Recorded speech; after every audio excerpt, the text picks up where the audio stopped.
This is Radio Romania International. You are listening to our 1-hour broadcast in English for listeners in Western Europe and Africa. We can also be heard on the internet at www.ri.ro, Channel 1. You can find us on Facebook, Twitter and other social media platforms. Our programs are also available on TuneIn, Radio Romania International 1, and in Europe via satellite Eutelsat 16A on 11,512 MHz, vertical polarization, azimuth 16 degrees east.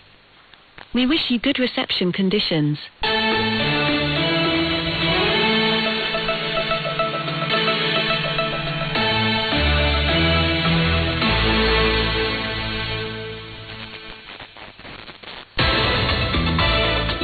Hello, I'm your host, Elena Yanarke, bringing you the news. First, the headlines. President Joe Biden reiterated the commitment of the United States to the security of Romania and of the other allies on the eastern flank. Romania will deploy additional troops to Kosovo, where it already has 80 soldiers. And Romanian Prime Minister Marcel Ciolacu is holding talks today with representatives of the International Monetary Fund. 23 degrees Celsius today in Bucharest.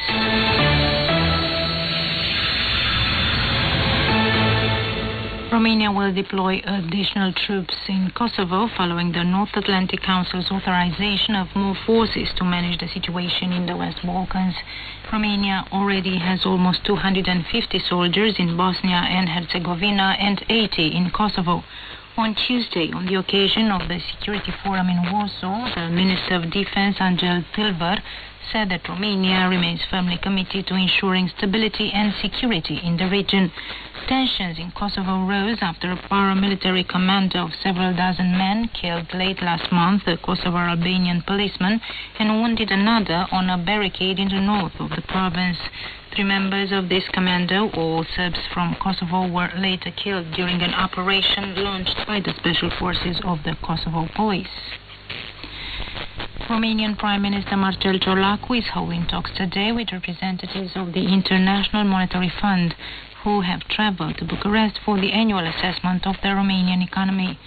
The IMF team met Tuesday with the parliamentarians from the Budget Finance Committees and emphasized 2 big problems: the increase in expenditure and the low rate of labor force among the population.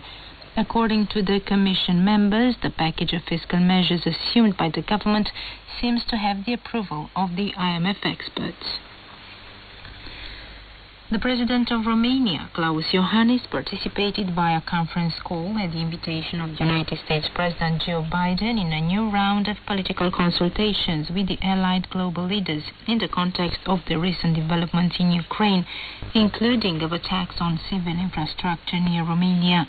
Iohannis stated that Russia must stop the attacks on the Ukrainian ports on the Danube and requested more efforts to ensure the deterrence and defense posture on the eastern flank and the Black Sea.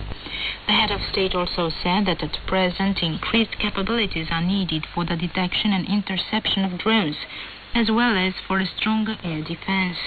President Biden reiterated the commitment of the United States to the security of Romania and the other allies on the eastern flank, including the recent deployment of additional American F-16 fighter jets in Romania. The Ministry of the Interior has organized a special plan of measures to combat drug trafficking in schools with daily actions, Minister Cătălin Predoiu said in Romania's parliament. Invited to the government tower at the request of USR in opposition, he specified that the fight against this phenomenon and organized crime is the priority of his mandate. Romania's Constitutional Court postponed again for Thursday a decision regarding the law that allows people to cash in both the pension and the salary at the same time. This is the 3rd adjournment of the court in connection with a notification made by the High Court of Cassation and Justice on this topic.